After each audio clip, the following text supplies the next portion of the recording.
Welcome everyone to the Break Knyte Creative, and in this video I'm going to show you how I put together some wrestling trunks. So this video is going to be a little bit different. This one's actually going to be more of a tutorial instead of just a simple how I put this together show and tell type video. It's a little bit of a show and tell, as I didn't just make these, I did make this entire set of gear. Kick pads, wrist gauntlet, a sleeve, and some knee pads, all with this really awesome croc skin faded style material that just looks absolutely beautiful. Wrestling gear is where I feel the most confident when it comes to making, as props feels more like the hobby and the woodworking is more of an aspiration. So let's hop to it. So when I get started making the trunks, I use a material that I'm going to use as the base, and I fold it over itself at the edge. I use the pattern that represents the front half of the wrestling trunks, and this is the only pattern that I need. And I take this pattern and I put it over the folded material, and then I trace the line and then pin the edges. So when I do cut the material, that it doesn't become uneven in any way, so I know all my edges are aligned properly.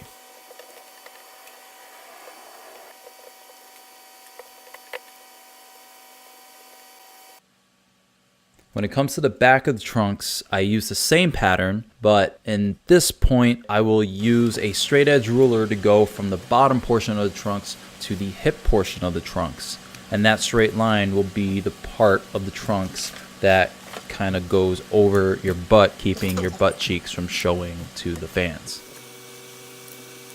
I always like to double check and make sure all my edges align properly. Using the one pattern will allow you to have every bit of the edges of the trunks just aligned properly. Now, of course, I use my laptop as a lighting board. I use the image of the design that the client sent me, and I just trace it on to some cardstock that I have.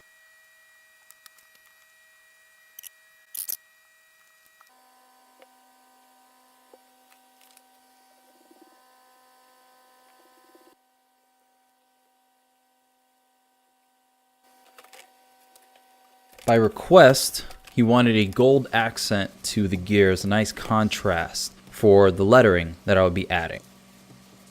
Now, when I cut out the material, I take the shiny portion that's going to be showing and I turn it downward, and then I put the stencil backwards on top of it. That way I can trace the lettering, cut it out, and then when I'm able to put it on the material frontwards, then it could show properly without any lines from markers or anything like that.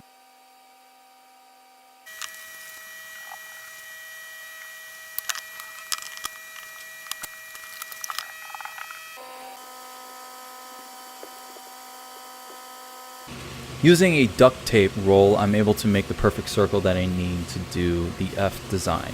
I'm using layers on top of each other instead of making pieces and pieces to just try and align them properly. Using spray adhesive is how I'm going to be able to apply these applications onto the trunks and sew them on without worry that anything is going to become off center and be positioned in a way that it's not supposed to be positioned.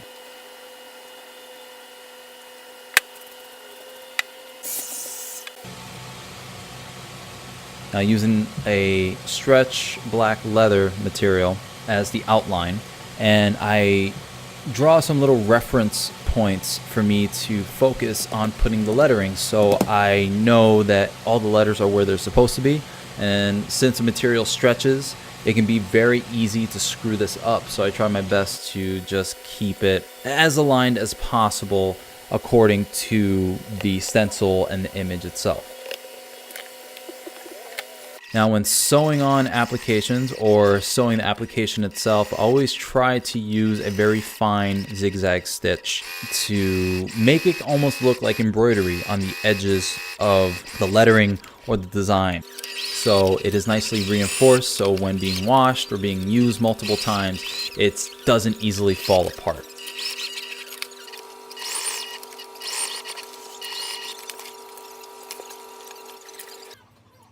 Now, after looking at the image for the lettering for the back logo, I didn't have to go too exact as far as the outline goes. The outline was fairly large, so I didn't have to go too close to the lettering itself. So I just kind of went according to what the image looked like and kind of tried to sketch, but using an X-Acto knife to cut everything out, but trying to sketch in a way. Now that everything is cut out, I use the elastic that I'm going to be using in the waistband as a reference to help me gauge where I'm going to put the application on the trunks. So I put the elastic at the edge of where it's going to be, and then I fold that edge over so I don't put the application either too high or too low. And once I put the spray adhesive and then apply it and sew it, I know it's in the right spot. So once I sew the waistband, it's not a battle to try and make sure that it still looks okay. At least this way I know it's going to look good.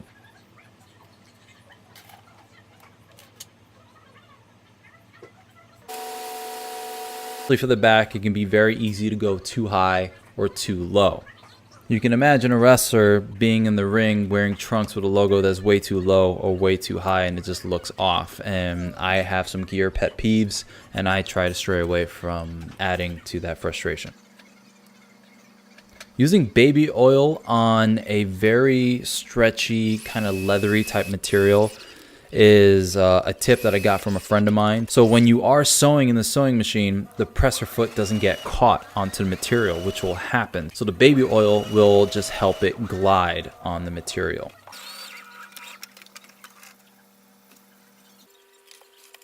Now pinning the edges, pinning the seams, the sides, and the bottom portion of the trunks.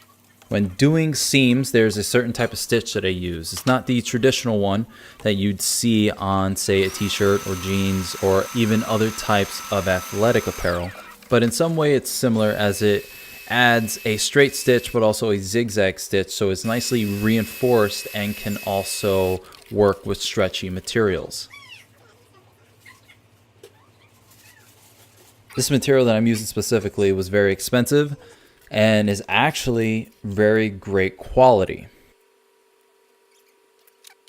Now for the elastic, I always pin the elastic to the edge of where the waistband is going to be, and I always sew one side first instead of trying to fold it over and sew it all together, because I always want the waistband to be consistent and as perfect as possible. It can be very easy to screw up the positioning of the waistband.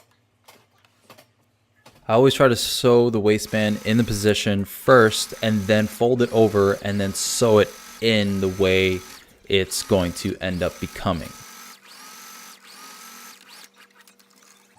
Now this is something I didn't realize until a few months into making gear, was putting elastic in the leg holes. Now it wasn't until just a few months ago that I realized I had to do it a certain way to make the leg holes almost as small as possible, but still make your leg fit through the leg holes so it doesn't ride up. So this allows the trunks to just nicely hold in position and not go anywhere.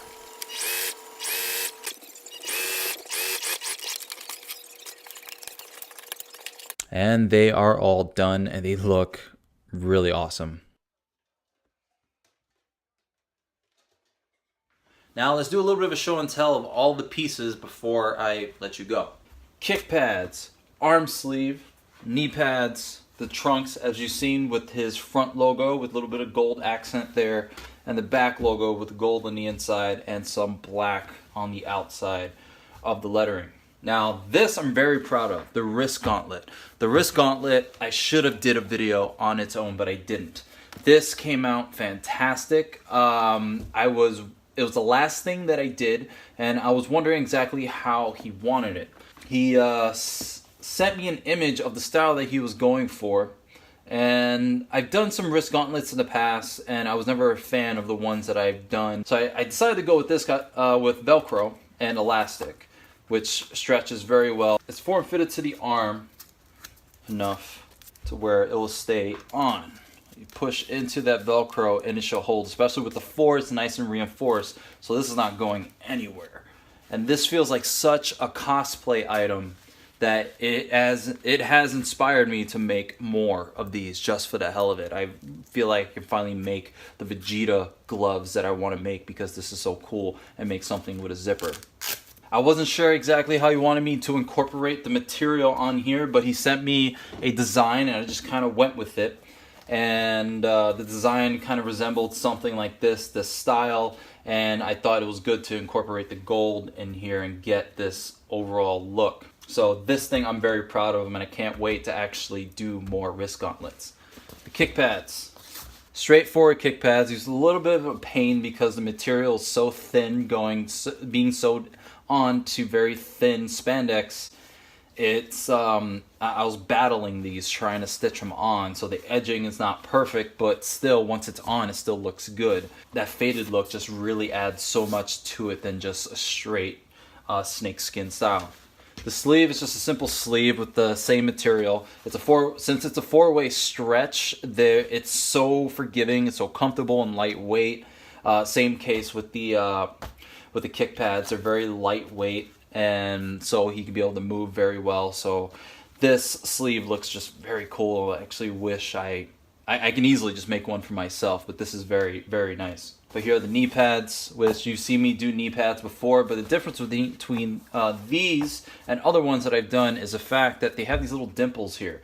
And the reason for these dimples is because when you use a four-way stretch type of spandex on knee pads like this, that this is going to pull on the material, and you don't have those dimples, these little sewed on spots. It allows me to be able to stitch through and connect the back and the front.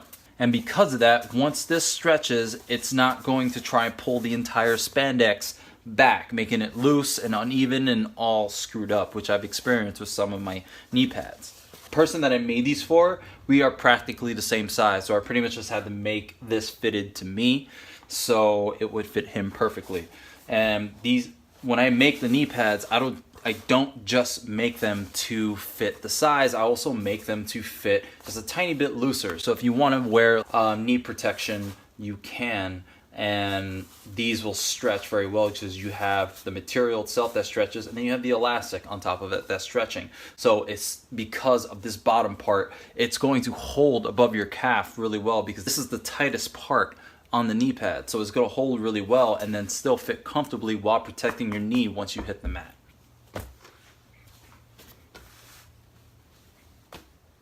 Thank you all for joining me. If you want to follow all the projects that I'm doing, it is at Break Knyte Creative on Instagram, Facebook, and Twitter, so check all of that out.